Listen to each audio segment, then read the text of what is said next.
Bilwarga kasadayana orang sami-sami ngaos sholawat kibai kuring menjadi mana bae sholawat heula bilbarkah kagungan sholawat sakitu munculna. Siap mengarul siap. Allahumma sholli ala sayyidina Muhammadin tibbil qulubi wa dawaiha wa afiyatil abdani wa sifaiha wa nuril absari wa diyaiha wa ala alihi wa sahbihi wa sallim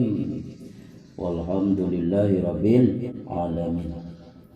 Urang doakeun ku sadaya moga-moga jalma anu ngiring ngaos sholawat eta nabi ngupingkeunana mudah-mudahan lamun seuk eta si jalma gede hutangna sing lunas hutangna. Lamun teu miluan sholawat berarti eta jalma lobahu ulang-ulang ngaruh lain hutangna ngaruh. Amin ya Allah ya rabbal alamin.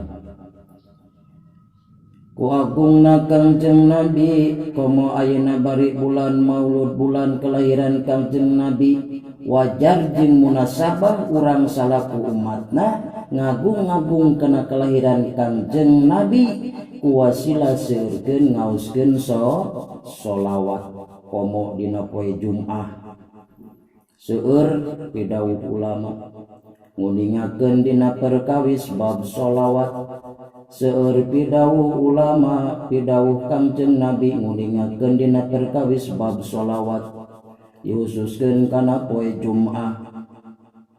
Wa an Zaid bin Rafi anin Nabi sallallahu alaihi wasallam annahu qala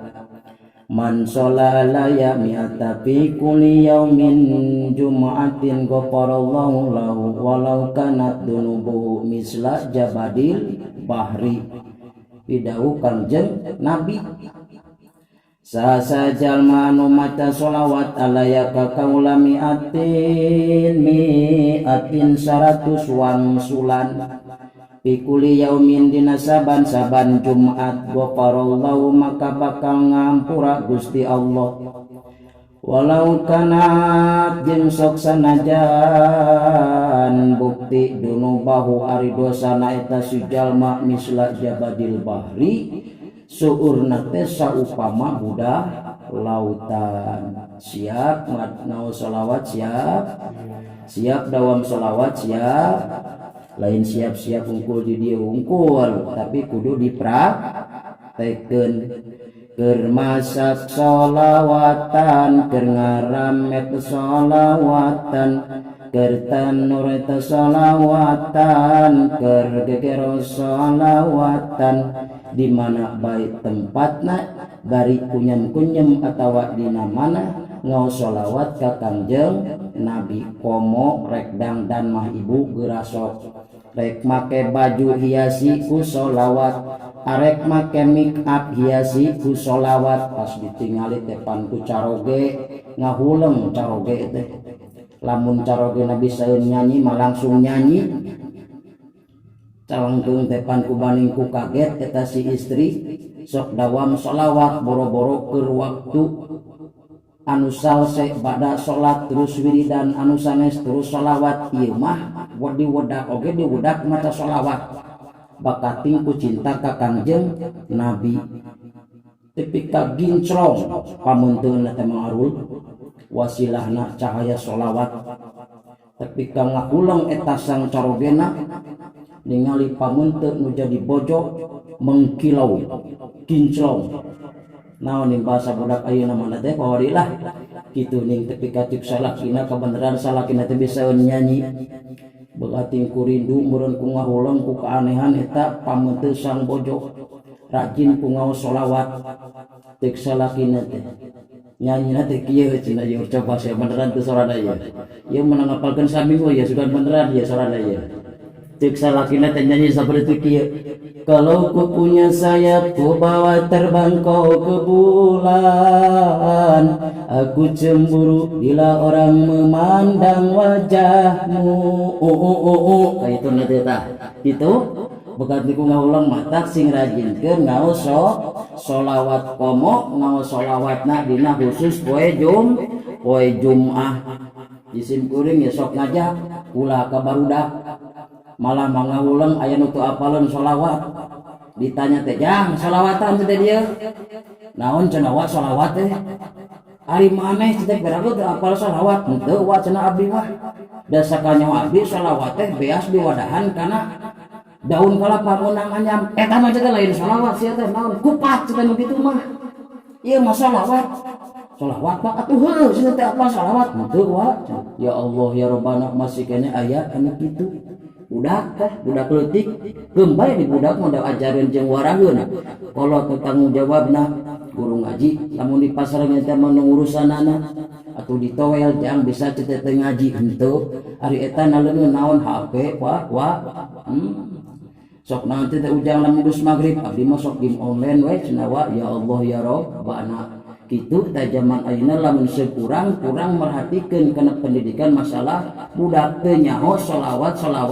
acan atuh ditoel ku kula teh atuh ngaji dua di itu jang siap wa cenah alhamdulillah ayeuna mah eta budak teh daek ngaji doakeun ku urang mudah-mudahan budak urang saradaya bisa gigireun cinta kana salat oge masing cinta kana sholawat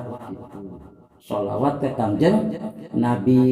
dipikir-pikir ku urang ibu disurvei ku urang zaman ayeuna sakitu endahna sakitu moderna lamun dibandingkeun jeung zaman baheula budak ayeuna mah init ka pangajian teh nu dibawa dina tas teh lain masalah tasbih lain ikro tapi tapi budak baheula mah init ka pangajian teh nu dibawa dina tas atawa dina enongnana teh tasbih jeung ikro kitu bedana teh nah kiai panatik teuing nah ulah mamawa HP pek teh teuing ngan keur hirup di alam dunia gunakeun sagala rupa kamodernan dipake ibadah kanu maha kawasa gunakeun kemajuan zaman ulah tepika nyasarkeun kana ibadah nyasarkeun kana akidah urang sing pinter-pinter ngamangpaatkeun waktu pake sholawatan pake ngaji itu ibu-ibu sadayana bapak-bapak sadayana khawatir ku zaman ayeuna mah teu di kampung teu di kota laku jalma ampir sarua teu di kampung teu di kota laku jalma taya bedana sok sanajan teu kabehanana tapi sawarehna kitu buktina rek di aku arek teu da ditingali kiceupna tong ngabalieur sia Siti rungkad si Siti kanyahoan matakan tos sok mehawe wae sia Siti lamun baheula geus salatna langsung nu dicekel tasbihna tapi di zaman ayeuna beres dina salatna langsung ningali HP-na ngabuka statusna pas ditingali eusina sing horeng kabogoh mutuskeun cintana Gusti cenah langsung sujud nanajeun miwir geus salat nempo HP muka status kabogoh mutuskeun ya Allah ya Rabbana lain istighfar geus salat aya deui anu kieu teu di kampung teu di kota laku jalma taya bedana geus salat lain wiridan kalah main tiktokan beh dituna jeung FB-an kaituna tambah WA-an kaituna tambah WA-an do Gusti aing ya Allah ya Rabbana ningali zaman ayeuna. Padahal lamun sekurang hayang menang kariduan Allah, lamun sekurang ibu hayang menang syafaat Rasulullah, pidawuh Nabi nguningakeun disagigireun ngalaksanakeun kewajiban ti Allah, disagigireun ngalaksanakeun parentah ti Allah, nebihan larangan Allah, hiasi hirup urang sapopoe ku ngaos sholawat ka Kangjeng Nabi. Hayang selamat jaga di alam akhirat, hoyong ngarul, hoyong ibu, hoyong selamat jaga di alam akhirat, hoyong. Naon nu dianalkeun ku urang? Salat urang ya Allah loba salahna, puasa urang boro-boro mun saeukul tahan lapar hungkul. Tapi lamun seger sewaktu di alam dunia urang rajin ngasholawat ka Kangjeng Nabi, insya Allah dijamin ku Kangjeng Nabi ngalangkungan pidawuhna saur Kangjeng Nabi, inna aulan nasi bi yaumal kiamati aksaruhum alayya sholatan. Pidawuh Nabi, ibu bapak kupingkeun ye. Sesungguhnya orang yang paling utama, cek bahasa Indo nama, cek Sunda we sudahlah. Inna aulana sisanya nanu pang utama manusia bi cek kaula saur Kangjeng Nabi yaumal kiamati dina poe kiamah aksaruhum alaya sholatan anu pangloba-lobana maca sholawat ka kaula cek Kangjeng Nabi. Siap maca sholawat di ayeuna, siap dawam sholawat, siap nganggerkeun sholawat,